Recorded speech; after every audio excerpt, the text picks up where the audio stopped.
വെള്ളത്തിൻ കുമിള പോലെ മിന്നി വിളങ്ങിടുന്ന ജടിക സുഖങ്ങൾ എന്നെ എതിരേൽക്കുകയിൽ. വെള്ളത്തിൽ കുമിള പോലെ മിന്നി വിളങ്ങിടുന്ന ജടിക സുഖങ്ങൾ എന്നെ എതിരേൽക്കുകയിൽ. സുന്ദര മനോഹര നിന്നെ പിരിഞ്ഞി ലോകയാത്ര പ്രാകൃതരം ജാരന്മാരെ വരിക്കുമോ വത്സല. മണ്ണിൽ പ്രതിമാണിക്യം വെടിയുകില്ല ഞാൻ. ഇപ്പോൾ നാം ശ്രമിച്ചുകൊണ്ടിരിക്കുന്നത് മോർണിംഗ് വോയിസ് എന്ന ആത്മീയ ശുശ്രൂഷയാണ്. ഇന്ന് ദൈവവചനത്തിൽ നിന്നും കർത്താവിദാസൻ TG മാത്യു കോന്നി ധ്യാനചിന്തകൾ പങ്കുവയ്ക്കുന്നു. ദൈവ തിരുനാമം മഹത്വപ്പെടുമാറാകട്ടെ. നാം ഇപ്പോൾ ശ്രദ്ധിച്ചുകൊണ്ടിരിക്കുന്നത് മോർണിംഗ് വോയിസ് എന്ന ആത്മീയ ശുശ്രൂഷയാണ്. ഇതിൽ സംബന്ധിക്കുന്ന എല്ലാ പ്രിയപ്പെട്ടവർക്കും വേഗം വരുന്ന കർത്താവായ യേശു ക്രിസ്തുവിൻ്റെ നിസ്തുല്യ നാമത്തിൽ എൻ്റെ പ്രഭാത വന്ദനം. കഴിഞ്ഞ 19 എപ്പിസോഡുകളിലായിട്ട് വെളിപ്പാട് പുസ്തകം 1-ാം അധ്യായവും 2-ാം അധ്യായത്തിൻ്റെ 1 മുതൽ 9 വരെയുള്ള വാക്യങ്ങളും നാം അല്പമായിട്ട് ശ്രദ്ധിക്കുവാൻ ഇടയായിത്തീർന്നു. ഇന്ന് അതിൻ്റെ 10-ാം വാക്യം വായിച്ച് അതിൽ നിന്നും ചില ആശയങ്ങൾ നമുക്കൊരുമിച്ച് പങ്കുവെക്കുവാനാണ് ഞാൻ ആഗ്രഹിക്കുന്നത്. നീ സഹിപ്പാനുള്ളത് പേടിക്കേണ്ട, നിങ്ങളെ പരീക്ഷിക്കേണ്ടതിന് പിശാച് നിങ്ങളിൽ ചിലരെ തടവിലാക്കുവാൻ പോകുന്നു. 10 ദിവസം നിങ്ങൾക്ക് ഉപദ്രവമുണ്ടാകും. മരണപര്യന്തം വിശ്വസ്തനായിരിക്കുക, എന്നാൽ ഞാൻ ജീവകിരീടം നിനക്ക് തരും. ഇവിടെ സ്മുർന്നയിലെ സഭ കടന്നു പോകുന്ന പ്രതികൂല സാഹചര്യത്തെക്കുറിച്ചാണ് ഈ വേദഭാഗങ്ങളിൽ നാം ചിന്തിച്ചതും ഇന്ന് ചിന്തിക്കുവാൻ ആഗ്രഹിക്കുന്നത്. അവിടെ സഭാകാന്തനായ കർത്താവായ യേശുക്രിസ്തു പറയുന്നത് നിങ്ങളിൽ ചിലരെ തടവിലാക്കുവാൻ പോകുന്നു എന്നുള്ളതാണ്. അപ്പോൾ ആ സഭയിലെ ചില വിശ്വാസികളെയാണ്, ഇനി നേതൃത്വത്തിലുള്ളവരെ ആയിരിക്കാം, അല്ലെങ്കിൽ മറ്റുള്ള ആ സാക്ഷ്യത്തിൽ നിലനിൽക്കുന്ന വിശ്വാസികളെ ആയിരിക്കാം.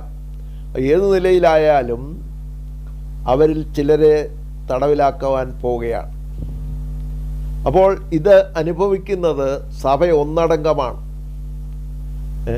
ചിലരെയാണ് തടവിലാക്കുവാൻ പോകുന്നതെങ്കിലും സഭ ഒന്നടങ്കം അല്ലെങ്കിൽ സഭ മുഴുവനായിട്ടുമാണ് ഈ പ്രശ്നം അനുഭവിക്കുന്നത് എന്നുള്ളത് നാം മനസ്സിലാക്കിയിരിക്കേണ്ടതാണ്. കാരണം സഭ എന്നുള്ളത് കർത്താവായ യേശു ക്രിസ്തുവിൻ്റെ ശരീരത്തിൻ്റെ അവയവങ്ങളാണ്. വീണ്ടെടുക്കപ്പെട്ട ദൈവജനം ക്രിസ്തുവിൻ്റെ ശരീരത്തിൻ്റെ അവയവങ്ങളാണ് എന്നുള്ളത് നമുക്ക് കാണുന്നതിനായിട്ട് സാധിക്കുന്ന. അങ്ങനെയെങ്കിൽ ചിലരെയാണ് തടവിലാക്കാൻ പോകുന്നതെങ്കിലും സഭ മുഴുവനായിട്ടും അതിൻ്റെ ബുദ്ധിമുട്ട് അനുഭവിക്കുന്നു എന്നുള്ളതാണ് നമുക്കിവിടെ കാണുവാൻ കഴിയുന്നത്. 1 കൊരിന്ത്യർ 12-ാം അധ്യായം 26-ാം വാക്യത്തിൽ ഇങ്ങനെ വായിക്കുന്നു, ഒരു അവയവം കഷ്ടം അനുഭവിക്കുന്നു എങ്കിൽ അവയവങ്ങളൊക്കെയും കൂടെ കഷ്ടം അനുഭവിക്കുന്നു. അപ്പോൾ ഒരു അവയവം, അതായത് ഒരു വിശ്വാസിക്കാണ് ഒരു പ്രയാസം ഉണ്ടാകുന്നതെങ്കിൽ അത് സഭയെ മുഴുവനും ബാധിക്കുന്നു എന്നുള്ളതാണ് ദൈവവചനത്തിൽ നിന്നും നമുക്ക് മനസ്സിലാക്കുവാൻ കഴിയുന്നത്. അപ്പോൾ അങ്ങനെയുള്ള ദൈവജനത്തെ ധൈര്യപ്പെടുത്തുകയാണ് സഭാകാന്തനായ കർത്താവ്. എന്താണ് അതിൻ്റെ പ്രാരംഭത്തിൽ നമ്മൾ വായിക്കുന്നത്? നീ സഹിപ്പാനുള്ളത് പേടിക്കേണ്ട. അപ്പോൾ നമുക്കറിയാം, വേദപുസ്തകം പഴയ നിയമത്തിലായാലും പുതിയ നിയമത്തിലായാലും ഭയപ്പെടരുത്, പേടിക്കേണ്ട എന്നീ പദങ്ങൾ ധാരാളം പ്രാവശ്യം നമുക്ക് കാണുന്നതിനായിട്ട് സാധിക്കുന്നുണ്ട്.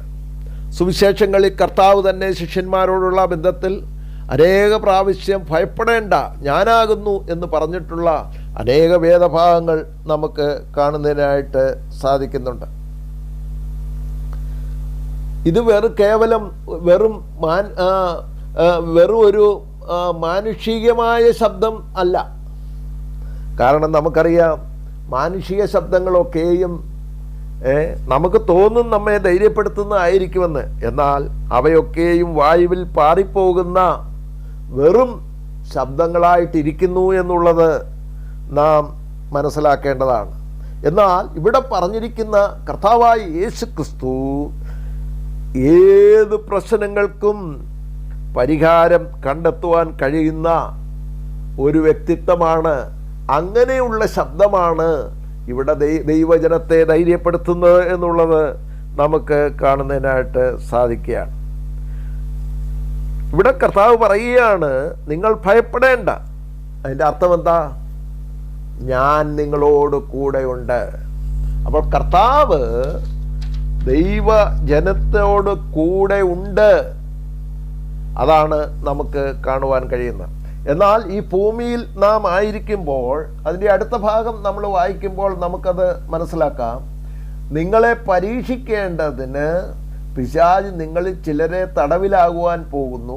10 ദിവസം നിങ്ങൾക്ക് ഉപദ്രവം ഉണ്ടാകും. അപ്പോൾ ഈ 10 ദിവസം നിങ്ങൾക്ക് ഉപദ്രവം ഉണ്ടാകും എന്ന് പറഞ്ഞു കഴിഞ്ഞാൽ ഒരർത്ഥത്തിൽ നാം മനസ്സിലാക്കിയാൽ ഒരു ചുരുങ്ങിയ നാം ഈ ലോകത്തിലായിരിക്കുന്നത് ഒരു ചുരുങ്ങിയ കാലയളവാണ്. എന്നാൽ ആ ചുരുങ്ങിയ കാലയളവിൽ നമുക്ക് കഷ്ടങ്ങൾ ഉണ്ടെങ്കിലും നിത്യമായ ഒരു കാലം നാം കർത്താവിനോട് കൂടെ ആയിരിക്കും. അവിടെ കണ്ണുനീരില്ലാത്ത, രോഗമില്ലാത്ത, സങ്കടമില്ലാത്ത, സന്തോഷം അനുഭവിക്കുന്ന ഒരു അവസ്ഥയിലേക്ക് നാം എത്തിച്ചേരും. ആ നിലയിലായിരിക്കാം 10 ദിവസം എന്ന് പറയുന്നത്. ഇതിൻ്റെ ചില അഭിപ്രായങ്ങൾ ദൈവദാസന്മാർ രേഖപ്പെടുത്തിയിരിക്കുന്നത്, ഒന്ന്, നീറോ ചക്രവർത്തി മുതൽ ഡയോക്ലീഷ്യൻ ചക്രവർത്തി വരെയുള്ള 10 റോമൻ ചക്രവർത്തിമാരുടെ കീഴിൽ ക്രിസ്ത്യാനികൾക്കുണ്ടായ ഉപദ്രവത്തെ കുറിക്കുന്നു എന്ന് ഒരു അഭിപ്രായം നമുക്ക് കാണുവാൻ കഴിയുന്നുണ്ട്. അടുത്ത അഭിപ്രായം ഡയോക്ലീഷ്യൻ്റെ നേതൃത്വത്തിൽ 10 വർഷമുണ്ടായ ഉപദ്രവത്തെ ചൂണ്ടിക്കാണിക്കുന്നു എന്നൊരു അഭിപ്രായം നമുക്ക് ഇതിനോടുള്ള ബന്ധത്തിൽ മനസ്സിലാക്കുന്നതിനായിട്ട് സാധിക്കും.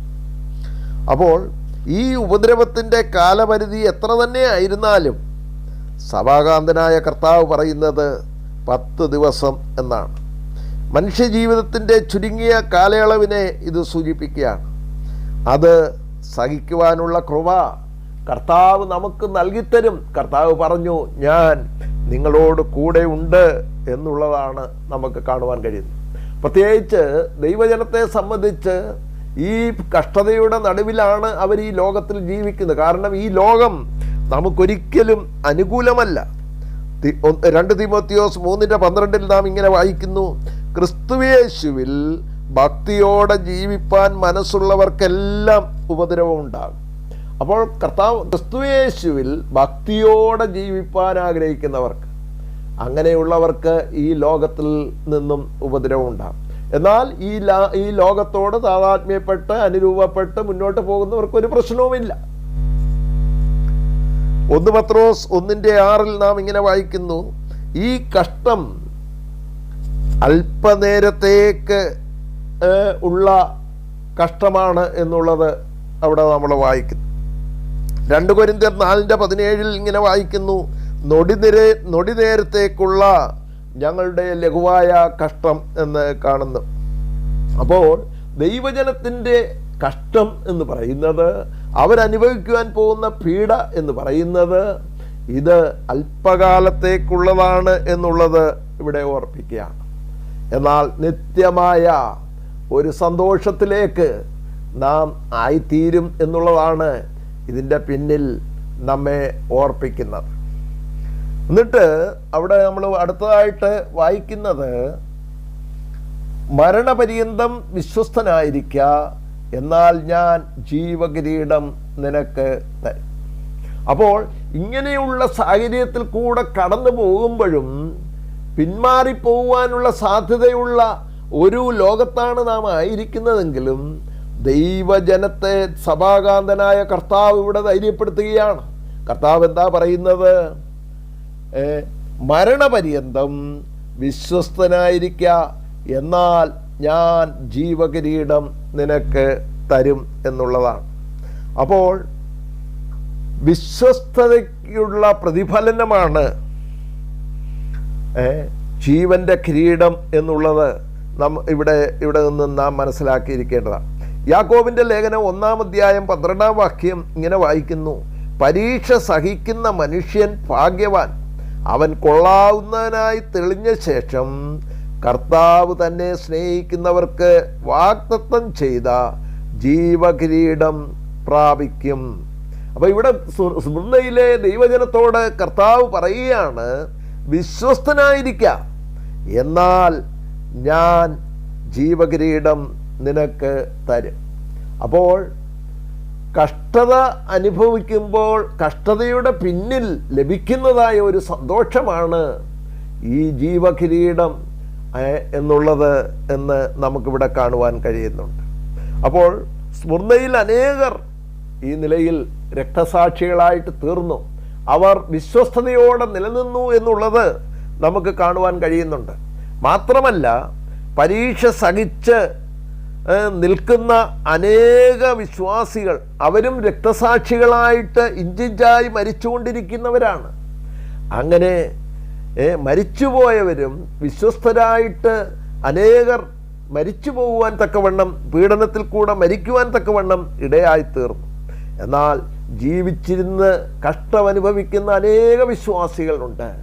കാരണം ഇവിടെ ദൈവജനത്തോട് പറയുകയാണ്, മരണപര്യന്തം വിശ്വസ്തനായിരിക്കുക. പ്രിയപ്പെട്ടവരെ, ആ വിശ്വസ്തതയുടെ പ്രതിഫലനമായ നമുക്കവിടെ കാണുന്നത് ജീവൻ്റെ കിരീടം നമുക്ക് ലഭിക്കും എന്നുള്ളതാണ്. അങ്ങനെയുള്ളവർക്ക് ജീവൻ്റെ കിരീടം കർത്താവ് വാഗ്ദാനം ചെയ്തിരിക്കുന്നു എന്നുള്ളത് നമുക്കവിടെ കാണുന്നതിനായിട്ട് സാധിക്കുന്നുണ്ട്.